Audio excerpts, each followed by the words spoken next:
In this video, I'm just going to talk a little bit about the plan I'm using to manage my life-threatening illness, which is cancer, and how that works and what it means for me. Before I start, a few things to note. First of all, this plan is not for everyone. It's for me, but I think by talking about it might actually give some ideas to people in terms of developing their own plan. It also is a plan that you can't test against how other plans might work, because clearly it's a plan which works for what I'm doing now, but there may be other approaches I could have used which may have been either better or not as good, so I can't actually test it either. It's not a cure, and it certainly isn't necessarily one that will work for other sorts of cancer. My cancer is a metastasized bladder cancer, and for me it's working so far, but for other forms of cancer it may or may not work, and certainly I guess it's not a I don't see it as a way of resulting in some sort of a cure. It's a way of managing the situation and making it more possible, and hopefully increasing the survival time, but as I said, I can't actually test that out. Yeah, everyone has to have their own ideas and their own plan, and if any of the ideas I have here work for you, then that's really great, but this is my plan. First of all, I focus on my health. That's number one, the first step, if you like, and I'll have to say this is a three-step plan, so that's the number one thing that I do, on the basis that if my health isn't as good as it could be, then I can't do anything else. So health has got to be the first thing, and also it's probably the one that is the most complex and one that needs the most, I guess, input in a sense. So I've worked on my health, and I've tried very hard to do things and to talk to people and to do everything I can to actually ensure that at any point in time my health and the way that I feel and my situation in terms of my own physical well-being is as good as it can be. A lot of things you can do to achieve that, and I know that people who are in similar situations to me usually know what they can be, but often they won't necessarily focus on them fully and intensively, but in some ways the exclusion of other things. So nothing else gets in the way of that. That's the first thing that happens, and the number one priority.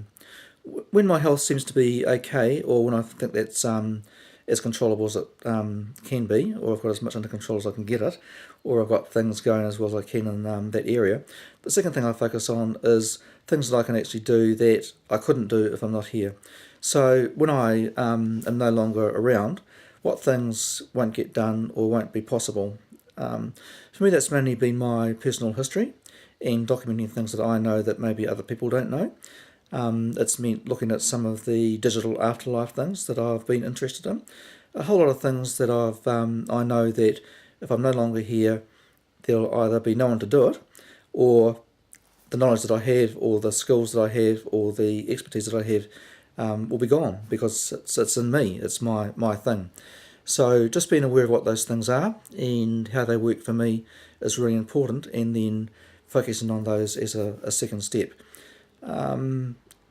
I would say for a lot of people that would be their history, their stories, their knowledge, things that have actually developed that either no one else knows about or they've been able to make work for them.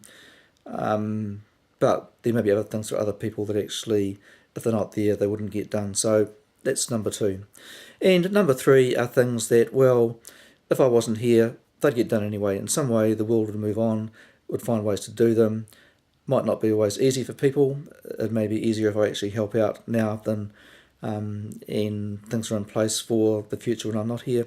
But the reality is that things will happen when I'm not here, and so they're not the highest priority. And things there will be things like my estate, making sure that that's sorted out and that people know what I want. At the end of the day, estates get sorted out whether people are here or not. Sometimes people can actually unexpectedly depart the world, and when that happens, their estates get sorted out. So it's not a priority in that sense.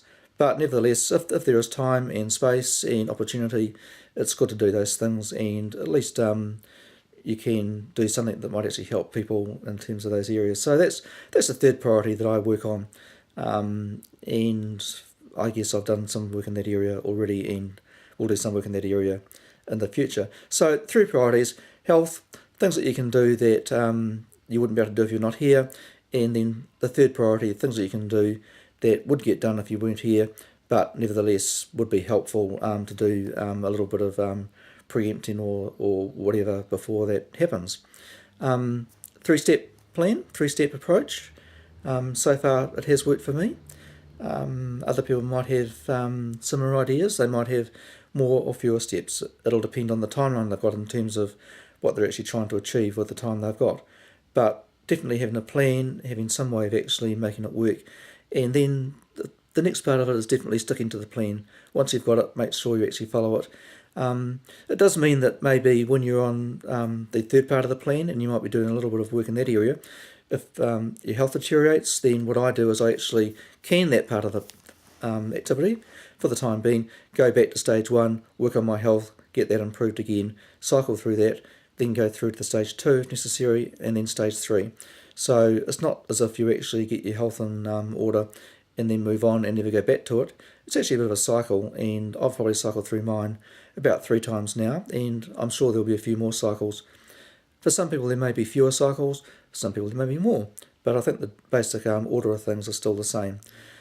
If you want to know more about this approach, I have written about it and talked about it a bit more on my website, dyd-dgyeo.nz, which I've also put that up on this video. So go to the site, have a look, get a bit more of an idea, and then frame it into what you actually want to do, make it work for you. Don't do what I've done, just use that as perhaps a bit of a model or some ideas, and then go for it yourself and build your own framework to actually live within and plan within. That's important, and if you do that, then good luck with it, and I hope it goes well for you, as so far what I've done has gone well for me.